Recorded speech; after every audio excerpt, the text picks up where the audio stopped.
NLP is built around a number of presuppositions, one of which is that you have all the resources that you need. Now, a lot of people use NLP in coaching, and in my opinion, it is second to none for that very process. One of the presuppositions of NLP is you have all the resources that you need. Now, the reality is, if you're using coaching or if you're in practice coaching, you begin to notice that you learn a lot of tools and techniques to be able to intervene with a person. But one of the real things to remember and to keep in mind is that the person in front of you also has all the resources that they need. That said, oftentimes we have to remind our coaches or even our practitioners about that very presupposition. For example, we got an email the other day from a wonderful lady who trained with us who lives abroad.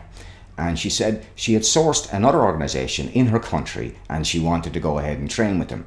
And she'd said to me that they asked for a list of the techniques, the NLP techniques that she'd done on the practitioner so that they could qualify her for the master practitioner.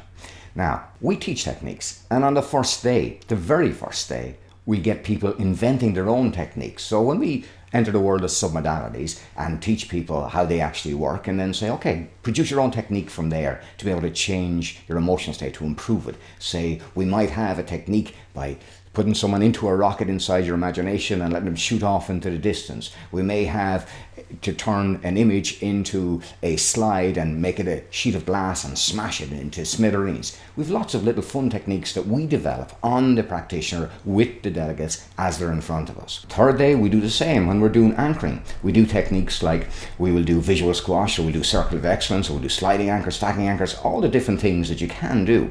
And even on the last day, then we revisit techniques again. We do things like compulsion blowout, we do things like fast phobia cure, the Godiva chocolate pattern, some of the famous techniques that are out there. But here's the deal.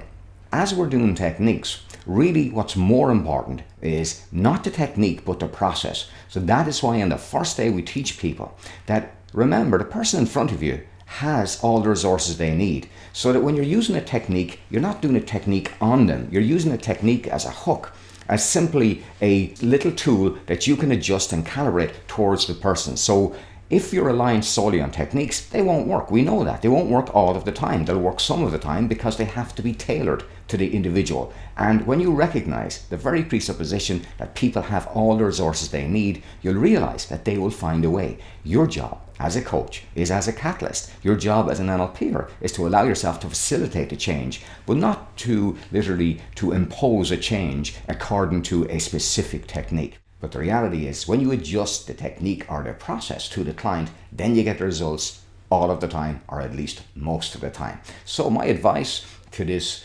previous delegate was to run from that organization, find an organization that understands how to train NLP and focuses on process, basically on how things work, rather than on content, i.e. the techniques of NLP. Both are important, but the real central important issue is to focus on how to do things.